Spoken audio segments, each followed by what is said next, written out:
Kechga borib zerikkanimdan nima qilishni bilmay, taxmonimni ag'darishni boshladim. Taxmonimning tagida bitta sariq sandiq, bitta malla sandiq bor. Xuddi Zumrad qimmat ertagidagidek. Qani ichidan biron narsa chiqib qolarmikan deb ko'rpalarni ota sandig'imni ochishni boshladim. Ichidan xo'sh nima chiqarkan desam, kelinlik kiyimlarim chiqdi. Bu menga juda ham zavq berdi. Yana kim shunday sandiqqa solib asrab qo'yadi kiyimlarini? 10 yil bo'ptiki, hali ham kiyimlarim shu sandiqning ichida turadi. Yilda bir marta olib chiqib qo'yaman. Endi esa podpischiklarimga bittagina kelin salom qilay deb maza qilib xursandlikda bitta salom qilib yubordim.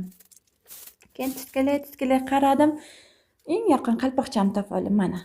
Baho beringlar-chi, qanday chiqibdi, rosa chiroyli.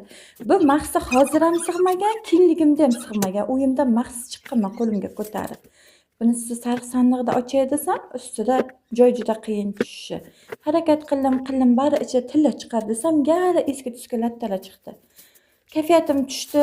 Dedim, voy dedim, ha mayli, bora qolsin dedimda.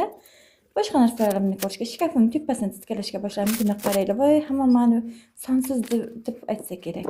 Ittarab aniq yig'ishtiraman. Qalpoqchamni qaraylar. Rosa yarashdimi? Bo'ynimni yopishni bilmay, ro'molimni o'rab tashladim bo'ynimga qalpoqlarimni. Voy, asalcha. Mana asal kelin bormikan dumboqqana. Hamma qalpoqlarim bir-biriga moslab sarilarimni olganman. Hammasini bir taqib yoshligim esimga tushdi. 40 kun qalpoq taqib sari boylab yurganman. Yana kimda shunaqa? Qaysi biri yarashdi?